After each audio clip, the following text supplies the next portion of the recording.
Hello everyone and welcome to the fourth and final round at the 2018 U.S. Masters, this Tim Selinske Memorial event powered by Innova. We're at the silver course and I'm joined again by a very special guest, Courtney McCoy. Courtney, how are we doing today? Very good. Thank you for having me. So glad to do so. You and Mel Ring graciously gave us your first ever round of commentary calls during the third round, so I'm glad to have you back here for the fourth for this PDGA major as we're wrapping things up. We're going to head into this fourth round. You have a two-stroke advantage over Lesli Todd, and Mel Ring is a few back of that now. Same exact group that we saw the day before. You know these ladies pretty well by now, don't you? Absolutely. They're some of my good friends. I'm thankful to call them friend. Well, we're here on hole 15. This is the silver course. It's 305 feet, and it looks like turnover is the shot. Turnover is the shot. It's a little uphill, and it's definitely reachable, but I wouldn't say it's worth going for because of the extreme hill behind the basket.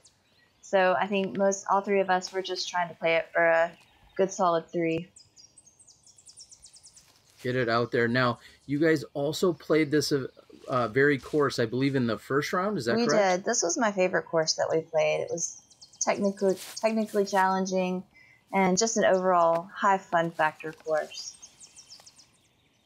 We saw both Mel and you with great approaches near the pin, and you said it best, I think. There's not too much you're really trying to go for here.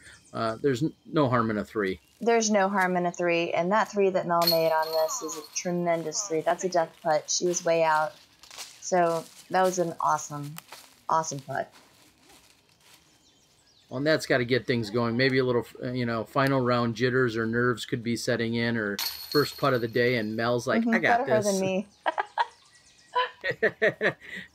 And that's a little confidence booster for you, too. Just a little tap in, relieves a little stress, and you're ready to go on to the next one. No harm, no foul. Everybody pars. So hole 16, 270 feet. Does this have kind of a similar play to it with the turnover? It's a similar line. It's not uphill. It's maybe 10 feet uphill, so it's completely reachable. You should go for it. We all should be under this basket. I was under this basket the first round. I just let my Mamba go nose up and hyzer. But this is definitely a reachable hole. You should get a 2 on this. When it looked like both you and Lesli maybe too much nose up or possibly hyzer, Mel turns hers over, and she puts herself up there for a look at the par. And when you're in the middle of this fairway where Lesli and I are, the ground is really slippery under those leaves because it's been raining most of the week here. So it's always tricky to have slip under your feet.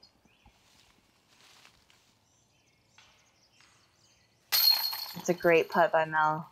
And Mel, yeah, the putter's hot early. A couple solid back-to-back putts here on hole numbers 15 and 16, so she'll walk away still with the par. Mel's been a great putter for a long time.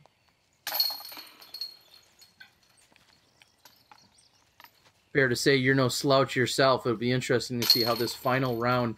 Are you thinking about any kind of nerves or jitters or anything like that as you and Lesli are so tight? I was incredibly nervous going into this round. I've played hundreds of tournament rounds, and this was definitely the most nervous I've been. I had to go in the woods and have a good cry and get it out. And after that, everything was fine. I got my fierce on. I let that one go high. This is, yeah, just a bit too much. Lesli yanked it. She yanked it. Lesli held on to that? Yeah. Lesli was throwing a mid. I believe that's a rock that she throws. What were you throwing? A turn, just half mass. Just something that would get up the hill and hit the ground and not roll away. Because this is a lot more uphill than it looks like in the picture.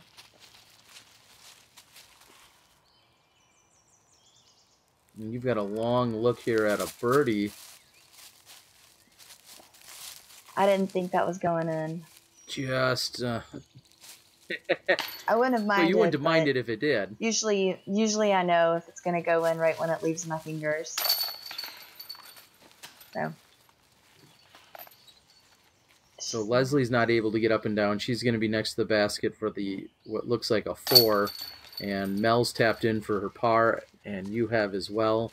So that's going to give you just one little stroke of breathing room, an additional one between you and Lesli. I don't like to see Lesli miss putts like that, but that definitely was a nerve breaker right there. That was the nerve breaker. I felt like I could relax with 3. So on this one, I'm going down the left lane.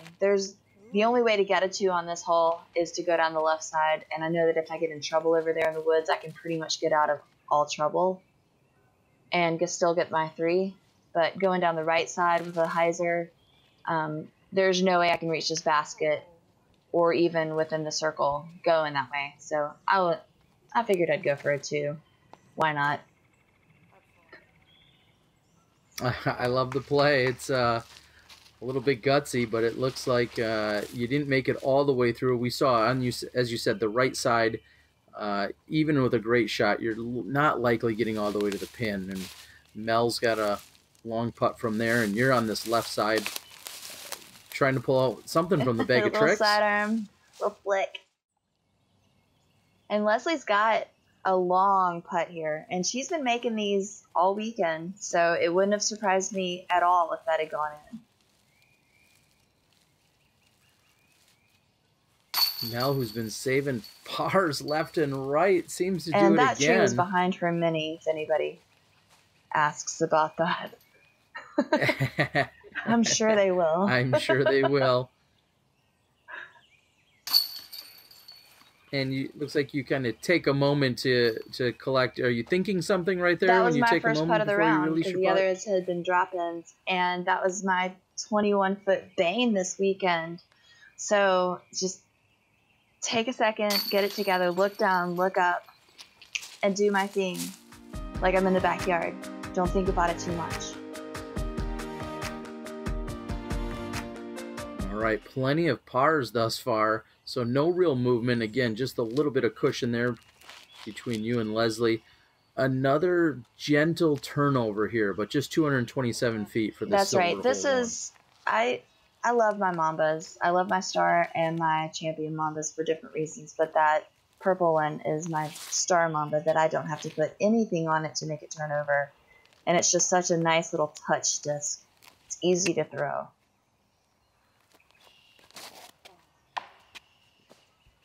And another early release by Lesli. She seems a little bit frustrated there. She's got plenty of power and really graceful form, but she's pulled a few of them to the right already here early. She was just really overthinking and really knowing that, you know, she's 3 out. She has to go for the birdies. She can't play it safe, especially not on a course like this where the holes are reachable. You have to go for it if you're down 3. And that adds a lot of pressure. And this time Mel finds the bottom of the basket. It just slips in there. That one's for a birdie, though. First birdie on the card, and you've got to look at birdie, but just not high enough. That's a nice putt around that tree.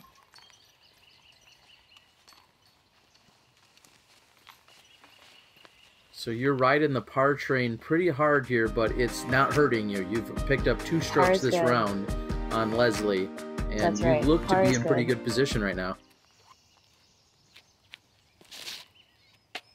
This is a nice little uphill shot. It's a rock shot. Really short, 205 feet, and I mean, you should walk away with a birdie on this hole. The fairway's wide open.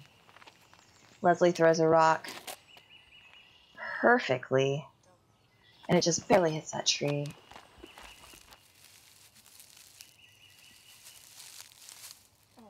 Mel is yet to miss a putt, but something must have been in her head there a little bit. She doesn't draw any metal.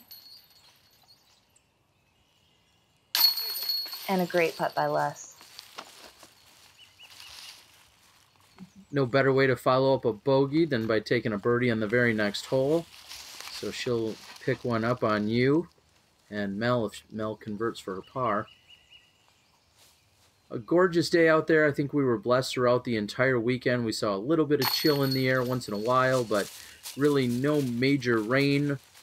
you know, no major high winds, nothing really to speak of, just some wet It ground was and a it was grass a the beautiful few days weekend. We leading couldn't have into it. dialed weather better than that. I was not happy about missing that putt.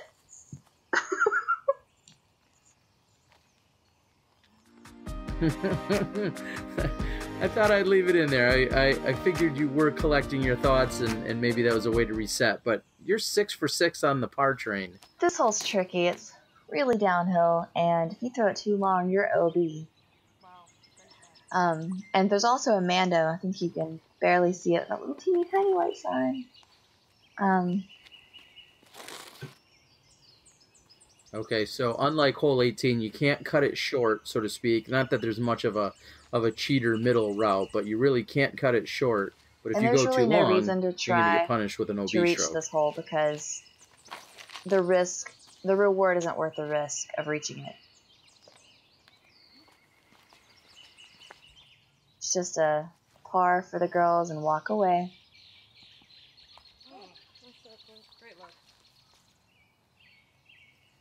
From the longer tee, it definitely brings some of that piping, that tunnel shot into play a little bit more, but unless you get it a little bit closer, this is kind of a bonus birdie. But Lesli has, again, another She's long so look good at from it. that distance. She really is. It feels like she canned a couple of long ones during round 3 that we witnessed, and she seems like she's just always drawing I know she metal works from on that those distance. putts a lot too. She's a putting practicer. That mud was really gross. Really gross. A little bit muddy. Yeah, I was going to say a little bit muddy there. 7 for 7 on the pars. And we're moving to 240. This plays probably closer to 280, maybe even 300. I would say it plays about 260. You definitely don't want to land left. You would much rather land up to the right because it does have gravity that comes into play when you do touch ground. It's going to trickle down left. So I'm always trying to land up to the right. It just makes for an easier hole.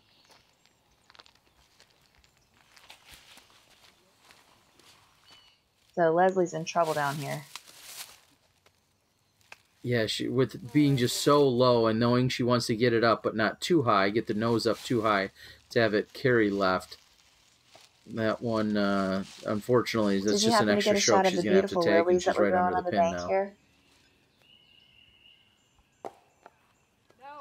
I didn't, but you were talking about it as that one sits down for Mel, and you're not messing around. You're taking the par here, just saying I'm going to lay it up. But you said there's some really cool lilies that the earth when they bloom. They're on that fairway. Incredible Is that lilies. it? I don't know the name of them. I hope somebody does, but I didn't get a picture of them either.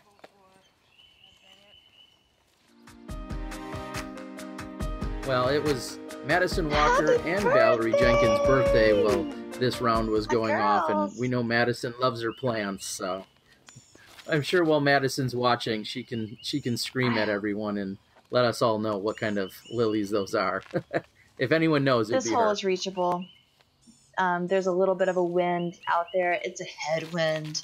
There's no reason to land way up there on the left of the field. But this hole is completely reachable. And it seems as if Leslie's kind of in hurry up and throw mode. She's gotten a little bit frustrated. She threw very quickly off the tee on 4. I think she did so on 3 as well. And here she's ready just to get up and throw it. Maybe she kind of feels like some of the frustration is set in. I think Leslie is better when she gets up and throws it. Wow. She plays a lot with a lot of the really great male players, and when you're playing casually, she's pretty much untouchable. She can hang with the guys when she plays casual rounds, and when you just get up and throw it, and you don't think about it, and you just rely on the skills that you've put into place, you're better. And I think that's what she was doing there.